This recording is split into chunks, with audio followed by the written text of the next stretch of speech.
Là dove il fiume incontra il mare, il paesaggio si trasforma, la luce cambia e la natura decide il ritmo del tempo, si trova l'isola dell'Acona. Siamo nell'estremo lembo del nord-est d'Italia, il Friuli Venezia Giulia, una lingua di terra ed acqua sospesa tra il Carso e l'Alto Adriatico. Qui il fiume Isonzo, dopo un lungo viaggio, si disperde tra lagune, canneti, velme e barene, modellate dal vento, dalle maree e dal tempo. Dall'alto è un mosaico vivente, migliaia di uccelli la attraversano seguendo le antiche rotte migratorie. Cavalli bianchi si muovono tra la luce e l'acqua e sotto la superficie la vita continua a reinventarsi. Oggi questo luogo è un rifugio, un laboratorio naturale dove la biodiversità trova spazio per rinascere.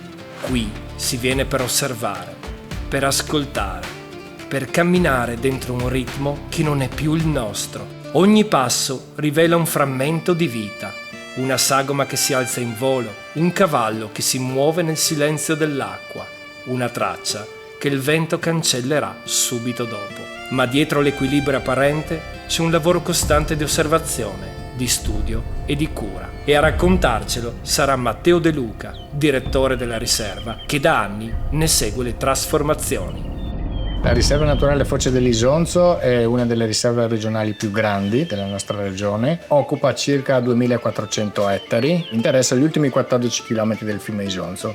Fa parte di un sistema di aree protette regionali e la sua importanza è prevalentemente per l'avifauna, per le specie di uccelli, ma anche per una serie di habitat che sono tutelati. Questa riserva si colloca alla foce del fiume Isonzo, in un sistema del Tizio estremamente interessante, caratterizzato dal fiume Isonzo, canale di Quarantia, da zone di piana di marea salmastre e soprattutto all'interno dell'isola dell'Acona, che è una parte sola della riserva. A partire dalla fine del secolo scorso sono stati realizzati dei ripristini d'acqua dolce, ossia delle zone che un tempo erano agricole sono state riportate alla natura. Questo determina un'elevatissima biodiversità e soprattutto una diversità di ambienti concentrati in un'area molto molto piccola. Quindi una riserva di 2400 ettari di cui più di metà sono acque di vario tipo, dall'acqua del mare all'acqua dolce.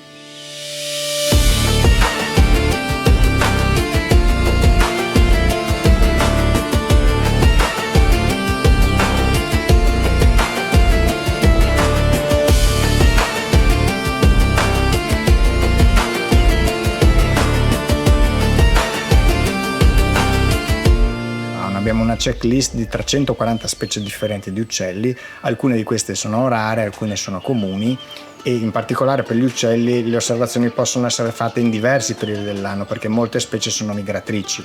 In particolare d'inverno questo posto è famoso per le anatre e per le oche, in particolare le oche lombardelle che vengono a svernare dalla Siberia, che sono presenti in numeri significativi, anche 3-4 milioni di vivi, che vengono proprio a dormire all'interno dei ripristini dell'isola dell'Acona.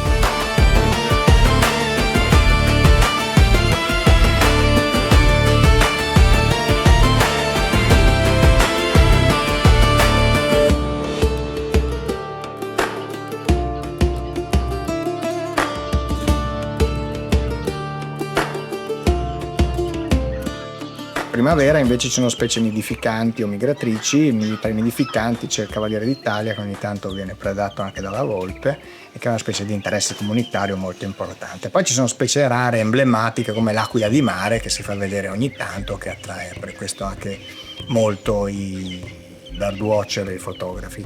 Ma non solo uccelli, la riserva ha appunto un ecosistema complesso fatto di acque, di boschi. Recentemente si è insediato lo sciacallo dorato, il gatto selvatico, che è una specie che un tempo era legata ai colli orientali del Friuli, si è spostata e scesa attraverso proprio la golena del fiume Isonzo fino qui in riserva. Abbiamo diversi dati anche di animali giovani.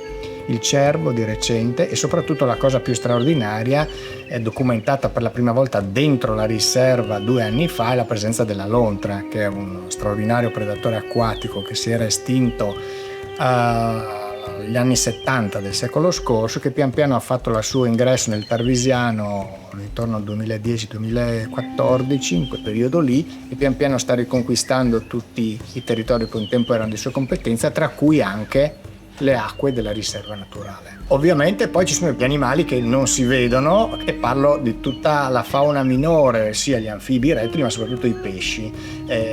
Come vi dicevo, la riserva interessa 14 km del fiume Isonzo, ma in questo tratto l'Isonzo è molto compresso. Ci sono ancora specie tipiche dell'acqua dolce, come qualche trota marmorata, qualche raro barbo, per arrivare con un gradiente progressivo di salinità alle specie eurealine di rimonta, come il branzino, il cefalo, l'orata, ma anche specie molto rare che sono state documentate di recente, come la lampreda marina, e più a monte un paio di dati di storione cobice. E quindi questo la dice lunga sulla qualità e l'importanza di questo fiume, che deve essere assolutamente conservato come ecosistema nella sua complessità.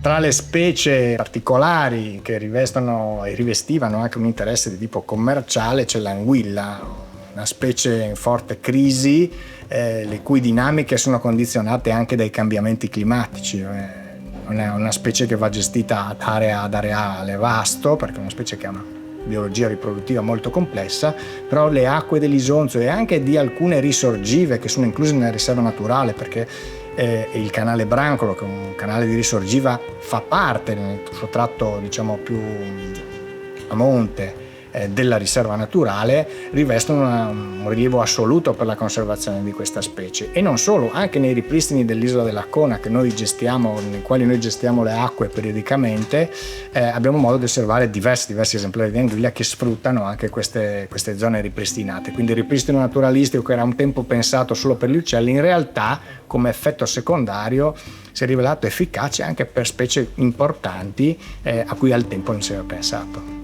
Il cavallo Camargue, che si può vedere in riserva, è stato portato qui negli anni 90 con una specifica funzione, che è quella di gestire i pascoli e le aree aperte. Ovviamente questi terreni ripristinati necessitano di una gestione continua, e la scelta al tempo è stata quella di utilizzare il cavallo Camargue come tagliaerba naturale, ossia lui fa un lavoro al posto nostro, e è stata scelta questa razza proprio perché il cavallo Camargue, provenendo dalla Camargue, è stato selezionato a suo tempo proprio per fare vivere in palude, quindi un animale che è molto ben adattato anche da un punto di vista fisiologico e anatomico alla vita in ambienti umidi, alla pioggia, agli inverni freddi, e soprattutto un animale che mangia la canna di palude, i giunchi, e quindi ci dà questa funzione ecologica molto importante. In più, siccome è una razza di buon carattere, perché nei paesi d'origine questo cavallo veniva utilizzato anche per condurre le mandrie di tori al pascolo, quindi un cavallo da lavoro, nasce come cavallo da lavoro,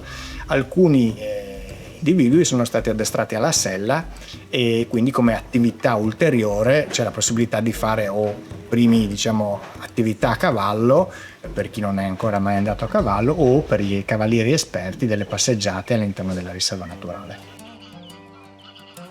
In un luogo come questo, ogni passo è un incontro con una natura che si mostra timida ai suoi ospiti. Le mani indicano, gli obiettivi si alzano, desiderosi di catturare un momento che rimarrà per sempre indelebile. È un modo diverso di imparare, non dalle parole, ma dall'esperienza diretta con la semplicità di questo ambiente. Dal lato di là dell'Agen l'acqua del mare può entrare, e qui c'è già una salinità intermedia, per cui vedete che cambia la vegetazione. La canna di palude diventa più piccola fino a sparire, perché la canna di palude tollera un po' di sale, diventa sempre più piccola, però dopo il sale troppo muore, e cambiano le piante. Quindi avete lo giunco acuto, Limonimo, fiore di tappo, e l'astro delle saline, perché sono delle specie indicatrici di sale. Matteo De Luca guida la visita come un interprete del paesaggio. Mostra vecchi e nuovi abitanti, animali e piante che vivono sospesi tra acqua dolce e salata, ed ognuno di loro ha una storia dietro di equilibrio, di resistenza, di adattamento. In poche ore, chi cammina tra questi sentieri scopre quanto sia sottile il confine tra osservare e appartenere, e quanto l'uomo si sia allontanato dalla semplicità di una natura che ormai fa difficoltà a comprendere nella sua pienezza. All'interno della riserva ci sono nel corso del tempo sempre novità, perché le comunità faunistiche cambiano nel tempo, sia per ragioni naturali, sia per ragioni legate ad esempio ai cambiamenti climatici o anche all'attività dell'uomo.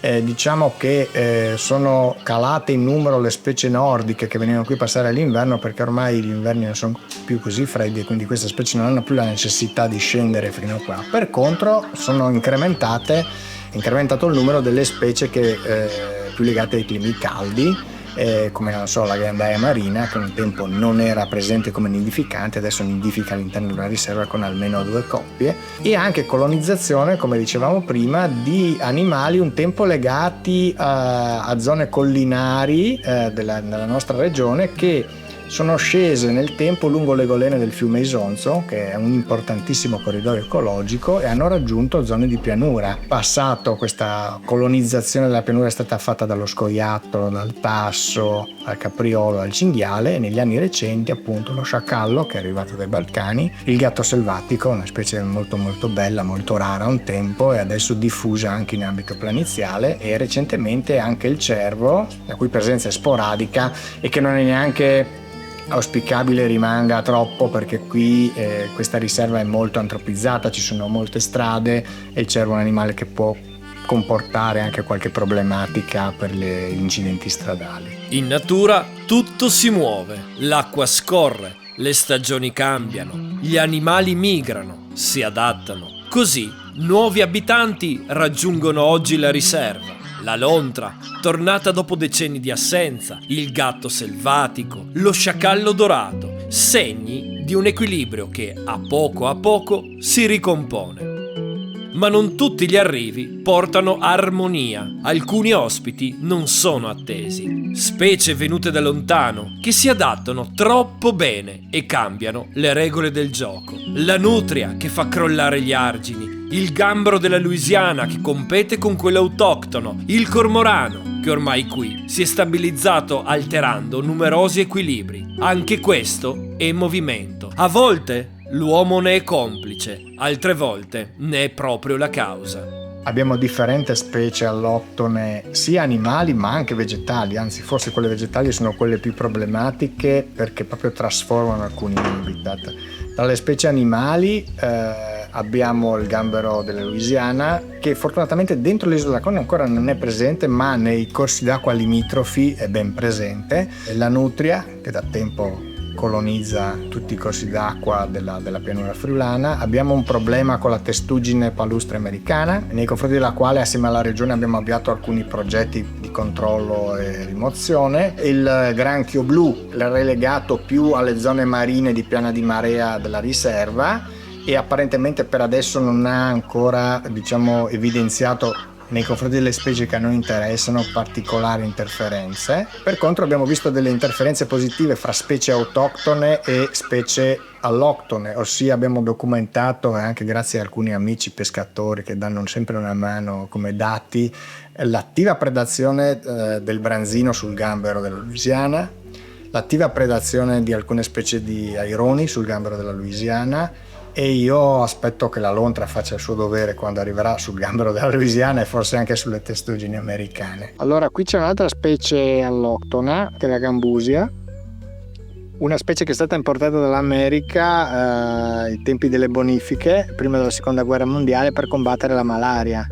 L'idea era appunto, queste zone erano tutte paludi ancora non bonificate, piene di zanzare, c'era ancora la malaria, l'idea era di portare un predatore delle larve di zanzare. In realtà le zanzare ci sono ancora, e questa specie ha creato uno squilibrio ecologico facendo sparire l'equivalente nostrano, che è il pesce nono, che è un pesciolino molto bello, molto colorato, che ormai in questi contesti qui non c'è più, lo si trova unicamente nelle aree di acqua tra le barene, che vi faccio vedere dopo, nell'area marina, in ambienti estremi. E mentre in queste zone qui un po' più intermedie la competizione con la gambusia lo ha fatto sparire. Quindi questo è un esempio classico del problema di una specie alloctona che fa sparire una specie autoctona, no? Come dicevo, c'è una tematica grossa con le specie vegetali, in particolare la morfa frutticosa, che è un arbusto che può ricordare la robinia come forma, con delle foglie, e la Renutria japonica sono alcune delle specie vegetali che stanno trasformando letteralmente gli habitat della golena del fiume Isonzo, rendendoli idonei a alcune specie e non più idonei ad altre, e sono forse le specie più difficili da combattere perché l'azione diretta è improduttiva, perché si disperdono ovunque, hanno una capacità di rigenerarsi fortissima e quindi sono quelle il cui controllo è più difficile. Comunque nella natura bisogna sempre considerare che ci sono dei meccanismi per cui quando c'è una risorsa dopo c'è qualcuno che la sfrutta, e come sta avvenendo per alcune specie alloctone animali, nei confronti delle quali alcune specie nostre autoctone hanno riconosciuto una possibile potenziale preda, probabilmente potrà succedere qualcosa di simile anche per le specie vegetali, con dei sistemi di controllo naturale, di competizione naturale. Calcolate che in alcune zone della pianura padana il lupo fa il controllo totale della nutria, e quindi coi tempi della natura prima o poi, insomma, un po' di equilibrio probabilmente torna, magari un equilibrio diverso, non quello a cui eravamo abituati, però la natura ha sempre al suo interno le sue capacità di risposta. Seguitemi che vi faccio vedere un dettaglio. Qui ci sono le piante adulte e qui vedete già i semi pronti per la disseminazione. Vedete ogni singolo fiore, infiorescenza, quanti semi riesce a creare. Pensate, moltiplicati per il numero di piante che ci sono su tutta la golena a nord, quanta quantità di semi arrivano qua giù, e quando ovviamente trovano la terra preparata dai cinghiali loro si insediano e germinano, e quindi la lotta contro questa alloctona è veramente difficoltosa.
Orientativamente annualmente quest'area viene visitata da 25.000 persone paganti. Questa fruizione si concentra prevalentemente nei mesi primaverili, ma si distribuisce durante tutto l'anno, e da quando sono state sviluppate le piste ciclabili c'è una discreta fascia di persone che arriva in bicicletta anche dalle vicine località turistiche come Grado. Il pubblico è eterogeneo, diciamo che c'è una componente legata alle scuole, quindi ai ragazzini che vengono qui per fare didattica, 2.000-3.000 bambini all'anno circa.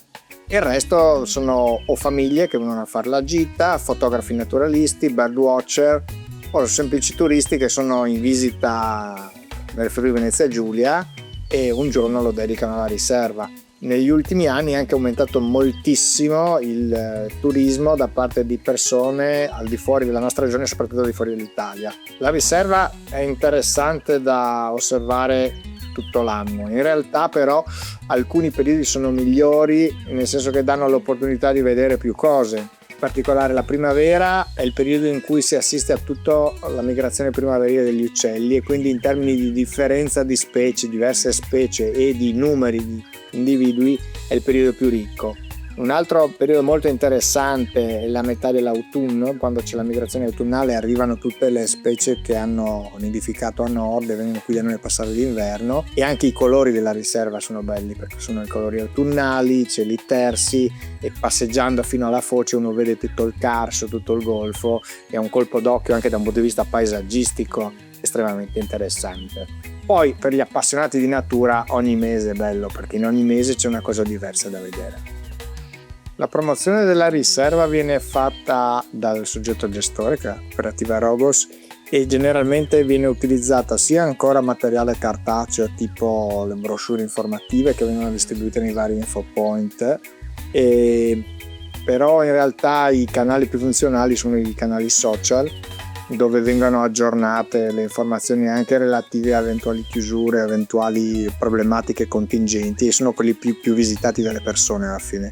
E quindi quelli sono i principali canali. Poi ci sono alcuni accordi con Promoturismo, Regione Friuli Venezia Giulia, per una promozione di scala diversa dell'area protetta. Quali sono i progetti futuri per la riserva? Bella domanda. No, in realtà proprio quest'anno inauguriamo delle nuove zone umide che abbiamo acquisito con fondi regionali e rinaturato con dei fondi europei. Il 7 di ottobre verrà fatta l'inaugurazione. Sono 10 ettari di campi che da mais diventano polveri d'acqua dolce.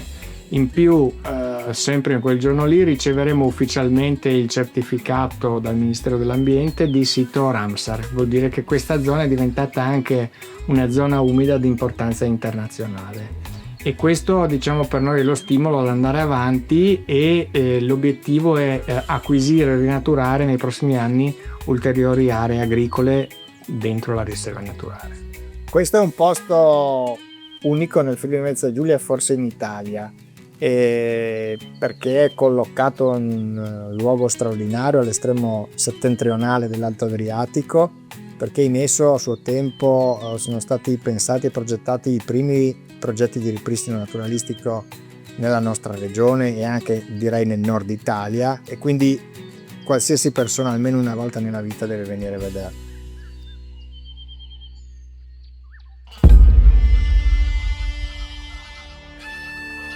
L'isola della Cona è un territorio fatto di terra e di acqua, un punto di incontro tra specie, una perla dell'Alto Adriatico circondata dal caos antropico. Nei silenzi della laguna e dei suoi boschi, animali o uomini trovano un rifugio momentaneo, un luogo in cui respirare. Ma la riserva è solo una breve tappa nel viaggio dei suoi ospiti, un piccolo frammento di vita dove lasciare un'impronta del proprio passaggio, una memoria della propria esistenza. E mentre il mondo continua la propria corsa frenetica verso l'entropia, la riserva rimane sospesa nel tempo e nello spazio, tra un'onda del mare e il soffio del vento.